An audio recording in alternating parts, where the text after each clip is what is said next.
On today's episode of The Bold and the Beautiful, Please, Carter, please.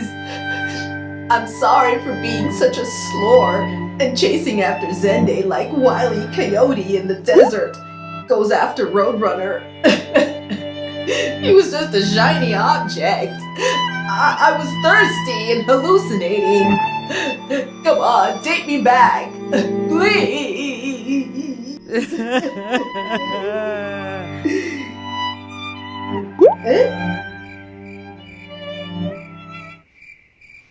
not working, huh? Alright, I tried. Hey soapmates, welcome back. It's Monday, March 8th, 2021. And you know what time it is. That's right, it's time for another bold and beautiful episode recap. I'm your host, Keisha Chantal. And if you enjoy a good, deep cackle into the depths of your soul over soap operas, then you've come to the right place. Go ahead and hit that subscribe button just right there. You know, that's the red one. Like, comment, share amongst your friends, because there's enough petty to go around for everyone. Now, are you ready?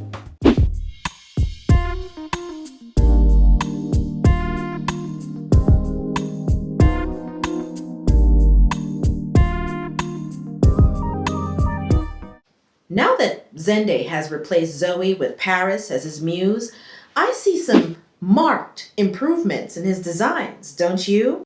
Take note, ladies. There are benefits to letting a man come after you instead of you thirsting after them, because, hot tip, that's when they put in their best work. Zende is pleased as punch that Paris is enjoying phase 1 of Operation Nice Guy. She tells him that she can get used to this, and he tells her, hey, that's the whole idea, so that we can enjoy many more nights, just like this one. Obviously, not wanting to get too sticky in his gooey charms, Paris mentions the upcoming Hopeless on the Prairie fashion show and suggests that they stick a pin in their magical evening so that he can go back to his sketch pad. After, she says, I don't know how I could ever thank you. This evening has been just beyond my wildest dreams. Oh, it's funny you should mention that, because I know exactly how you can thank me, girl. Whoa, Zende is pouring it on real thick, isn't he?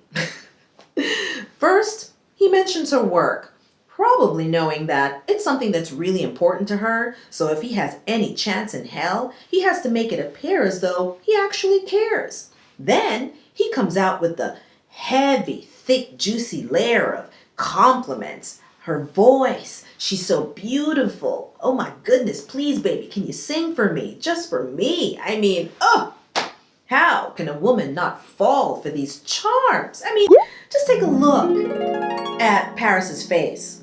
She's probably thinking, aw, he really likes me. Snap out of it. You better tell that man, come harder, this won't be easy. Real talk, the first date is always going to be amazing. Sis, keep your guard up. Protect your neck. Paris then performs a song about trying not to fall in love with a guy who is clearly irresponsible, but it's really hard and she doesn't know if it's right or wrong because she can't help but appreciate how delicious and good looking he is and how good he looks on her pretty brown skin. The accuracy. It's almost as though she literally wrote it for Zende himself. Zende gives Paris a standing ovation, clearly blown away, and who could blame him? The song is fire, and so is the girl.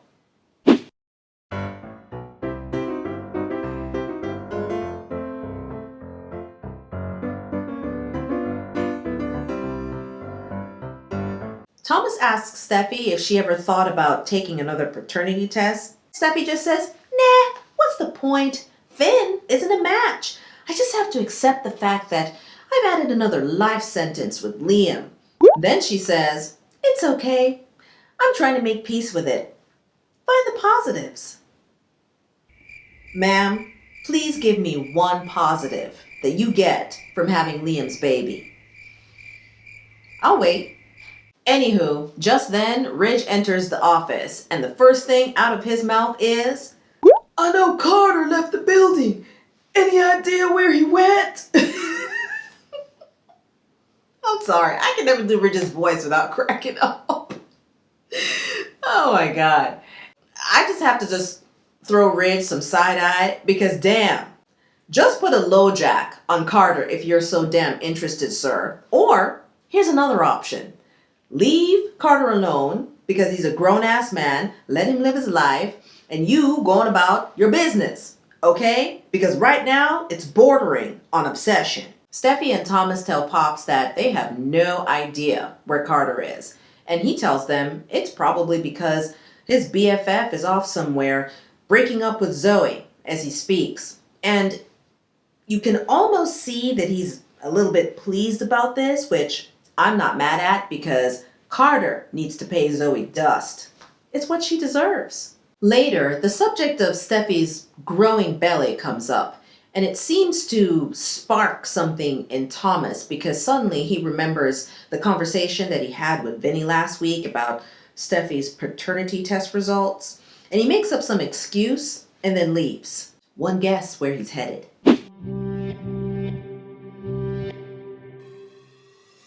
It's not a game, it's a rich thing.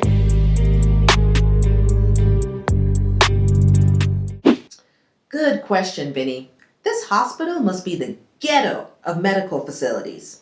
And this laboratory, the slum, completely devoid of structure, rules, and above all else, law enforcement. But I know if we start asking logical questions, it won't do us any good. I'm sure that Thomas called ahead and asked someone to prepare an all-access badge for him so that when he arrived, he could just clip it on and walk in the place like he owned it. Well, either way, we know exactly why Thomas wants to see Vinny. Somewhere, deep down, he knows that Vinny ain't up to no good. Instead of putting Vinny on the defense like he did last time, Thomas tries a different approach. Let's call it cross-examination. He sets Vinny up by stating the facts. You've stated, and dare I say proved on multiple occasions, that you would do anything for me. Isn't that right, Mr. Walker? Yeah, anything, bro. Like in high school when you stole the answer sheet from the teacher's desk? Yup, good times. A+, am I right? So, I think it's safe to assume that since you are so accustomed to manipulating results that you also manipulated the paternity test results of my sister in a misguided attempt to clear a path for me and Hope to be together. Am I right, Mr. Walker? Yeah. No. That was science. I had nothing to do with that. My hands are clean.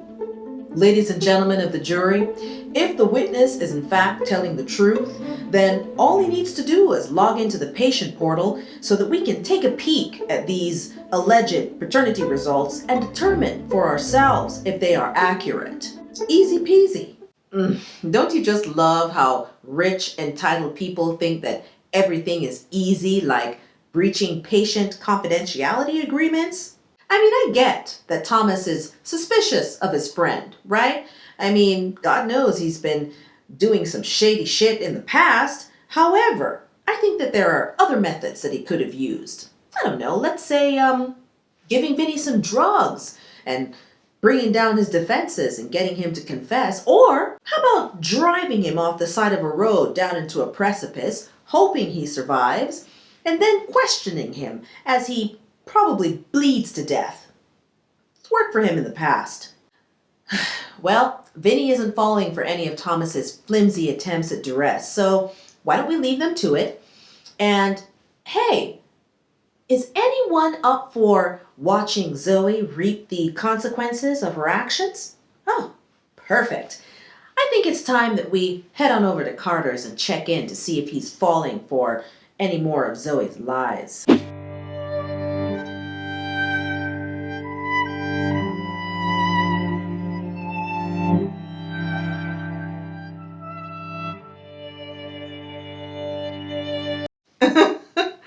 Ooh, wait. I see that Zoe pulled out all the stops and wore her best Donna Summers halter dress so that she could convince Carter that Her lapse in judgment was just a small blip on the radar.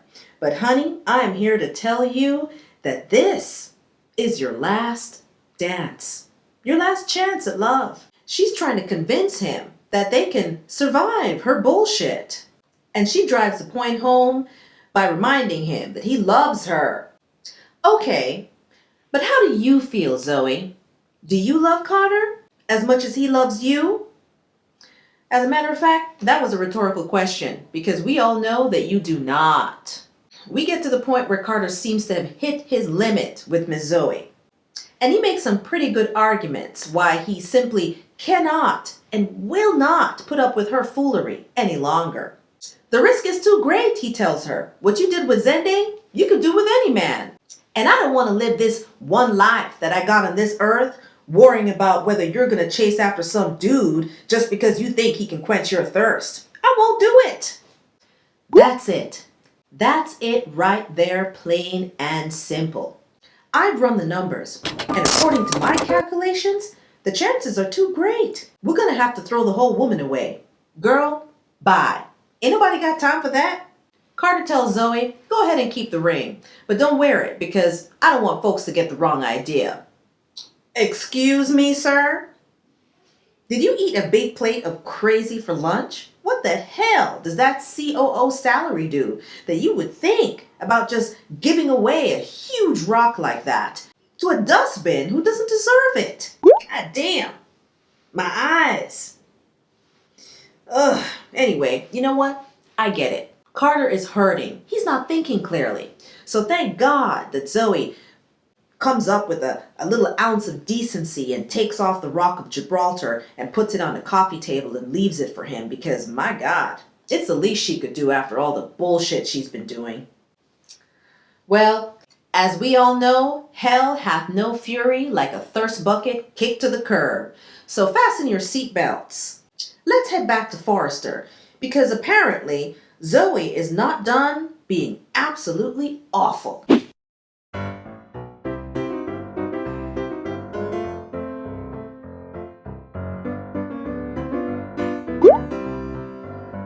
Yes, Zoe getting her just desserts.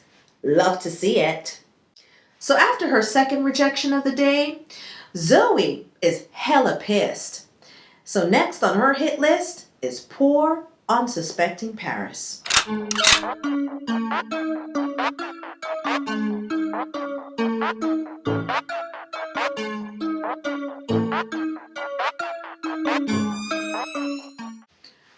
Believe it or not, Zoe seems to be under the impression that Paris is the reason why Carter called off their engagement.